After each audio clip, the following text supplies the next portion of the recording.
Very good morning to all of you. So last video में हमने जो multiplication वाला जो टॉपिक है, सॉरी जो डिवीज़न वाला टॉपिक है, उसको हमने सीखा था। तो उसमें कुछ चीज़ें थी जो कि रीग्रुपिंग के थ्रू यानी कि रिपीटेड सबट्रैक्शन के थ्रू हमें जो हमारा क्वेश्चन नंबर ए था वो सॉल्व करना था। उसमें जैसे हमारा जो पहला वाला क्वेश्चन था, आई थिंक अगर आपको ऐसे दिखेगा क्लियरली, ठीक है, जो हमारा क्वेश्चन नंबर ए था अगर आपको यहाँ पे दिख रहा हो, तो इसमें क्या था कि कुछ ऑब्जेक्ट्स यहाँ पर बने हुए थे और उनको इन नंबर्स के थ्रू हमें रिपीटेड सबट्रैक्शन के थ्रू उन्हें डिवाइड करना था। जैसे कि जो पहला वाला है उसमें देखिए लिखा हुआ है डिवाइड 12 crayons among 3 children। तो यानी कि 3 बच्चों में हमें ये 12 बांटने थे, ठीक है।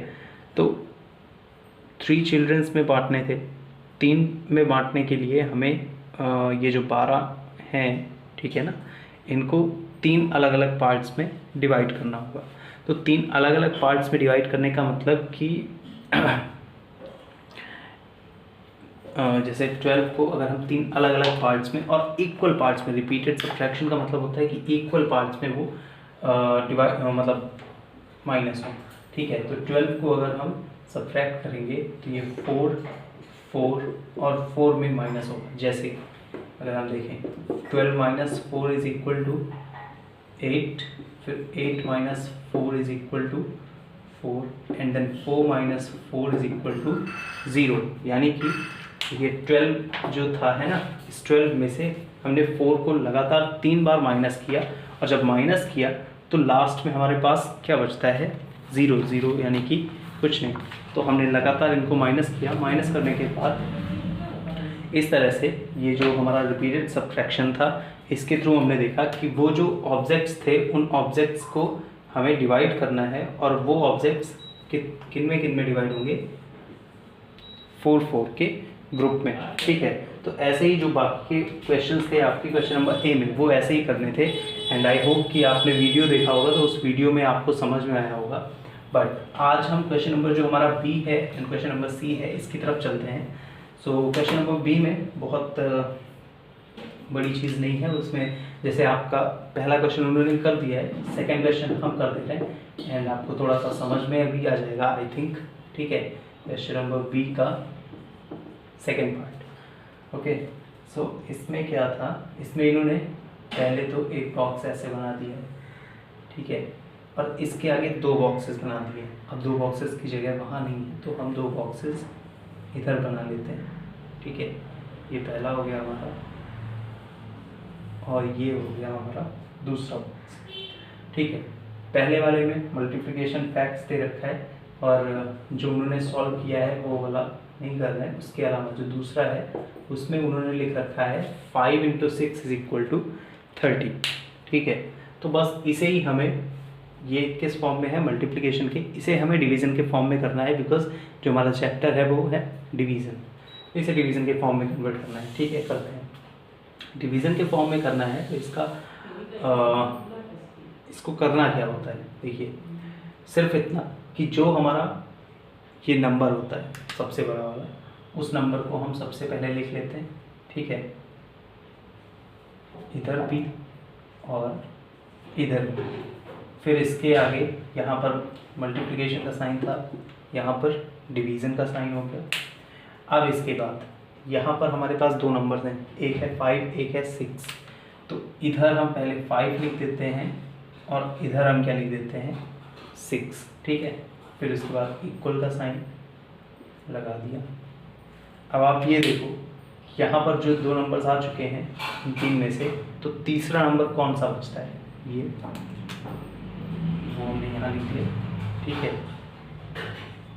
इधर भी सेम चीज़, 2 नंबर्स आ चुके हैं, तीसरा 5 यहाँ बच रहा है तो उसको हमने यहाँ लिख दिया। बिल्कुल सेम ऐसे ही करना है आपको। जो क्वेश्चन नंबर बी है वो बिल्कुल एज इट इज़ ऐसे ही आपको उतारना है। मतलब जो सबसे बड़ा नंबर होगा वो उसे हमें डिवाइड करना है।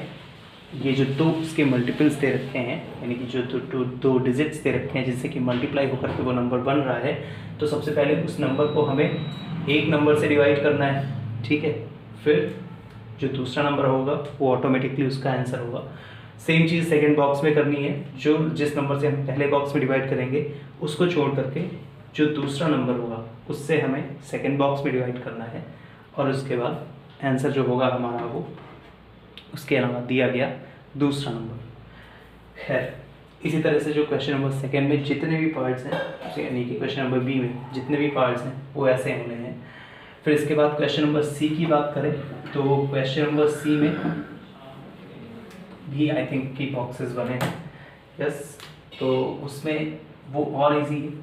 ठीक है, क्वेश्चन नंबर सी और सी का ए पार्ट, इसमें आपको जो सबसे पहला दे रखा है वो है 2 × 3। ये ऐसे है ना, सॉरी, 2 × 3 इज इक्वल टू, अब यहाँ पर बॉक्स है और इसमें लिखा हुआ है 6। तो अब यहाँ पर लिखा है जो कि अभी तक जैसे हम कर रहे थे ना, 6 डिवाइडेड बाय 3, जो अभी जस्ट पहले वाले में हमने किया था। क्या किया था, जब मल्टीप्लाई करके जो नंबर आ रहा था, ठीक है, फिर हम क्या कर रहे थे, सबसे बड़ा वाला जो नंबर आ रहा था आंसर हमारा, उसको हम इन दोनों में से किसी एक से डिवाइड कर रहे थे। तो वही चीज़ हमने यहाँ पर की। तो आंसर क्या आ रहा था, जो नंबर यहाँ पर बच जा रहा था जिससे नहीं डिवाइड कर रहे थे वही इसका आंसर आ रहा था।